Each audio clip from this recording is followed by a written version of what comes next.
भारत को यूं ही नहीं मिल गई थी आजादी। जानिए संघर्ष की सबसे बड़ी गाथाएं।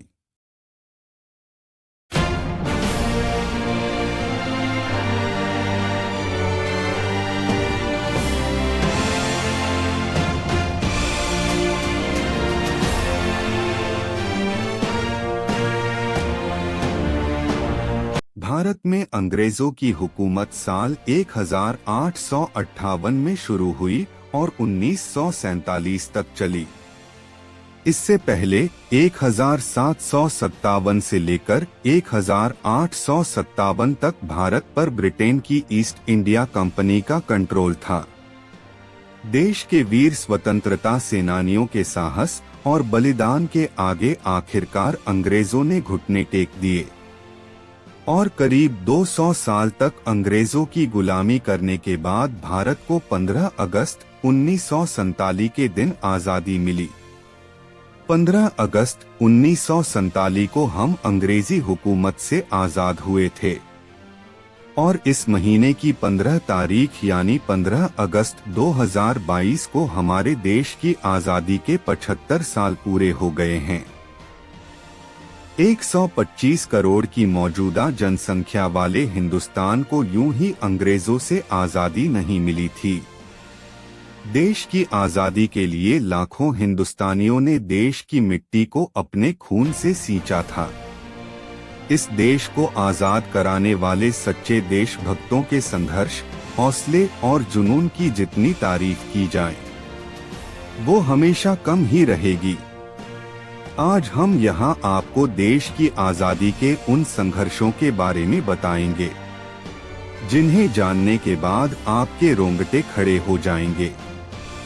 1757 से लेकर 147 के दिक अंग्रेजों का गुलाम रहा भारत। भारत में अंग्रेजों की हुकूमत साल 1858 में शुरू हुई और 1947 तक चली। इससे पहले 1757 से लेकर 1857 तक भारत पर ब्रिटेन की ईस्ट इंडिया कंपनी का कंट्रोल था। देश के वीर स्वतंत्रता सेनानियों के साहस और बलिदान के आगे आखिरकार अंग्रेजों ने घुटने टेक दिए और करीब 200 साल तक अंग्रेजों की गुलामी करने के बाद भारत को 15 अगस्त 1947 के दिन आजादी मिली। 1857 में उठी थी हिंदुस्तान की आजादी की पहली चिंगारी। अंग्रेजी हुकूमत से आजादी की लड़ाई की पहली चिंगारी साल 1857 में निकली थी। उस वक्त का विद्रोह सिपाही विद्रोह या 1857 के भारतीय विद्रोह के नाम से प्रसिद्ध है। उस विद्रोह का नेतृत्व किसी और ने नहीं बल्कि मंगल पांडे ने किया था।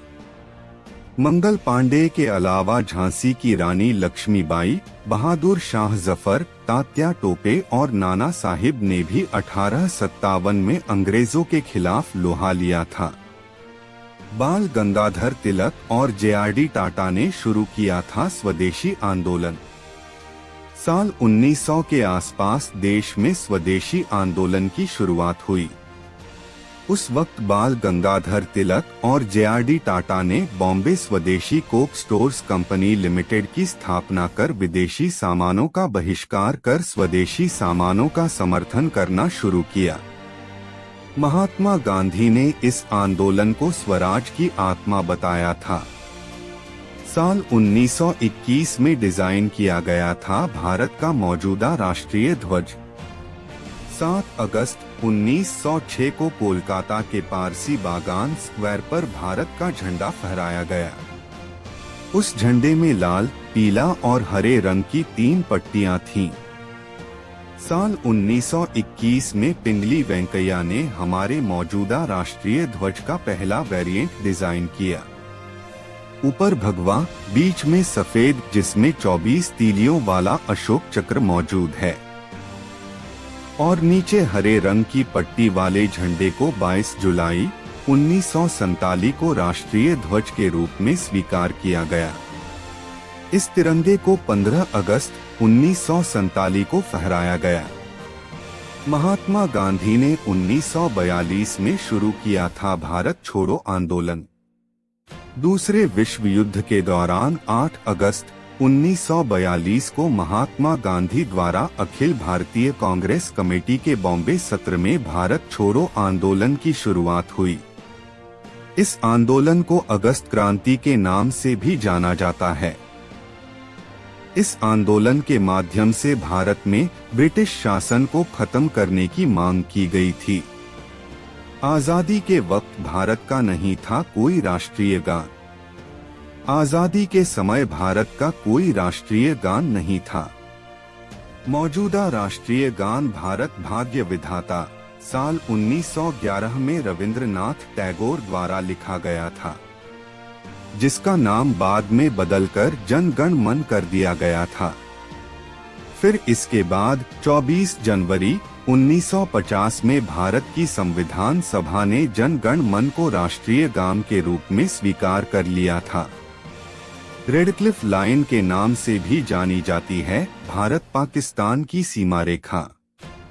भारत और पाकिस्तान के बीच बनी सीमा रेखा को रेडक्लिफ लाइन के रूप में भी जाना जाता है, जिसे British barrister sir Cyril Radcliffe ने 3 अगस्त 1947 को सीमांकित किया था। इसकी जानकारी आधिकारिक तौर पर भारत की आजादी के 2 दिन बाद यानी 17 अगस्त 1947 को प्रकाशित की गई थी। सिंधु नदी के नाम पर रखा गया हमारे देश का नाम। हमारे देश का नाम सिंधु नदी से लिया गया था। सिंधु नदी महान सिंधु घाटी सभ्यता की गवाह है। भारत को 15 अगस्त 1947 की आधी रात को स्वतंत्रता मिली थी।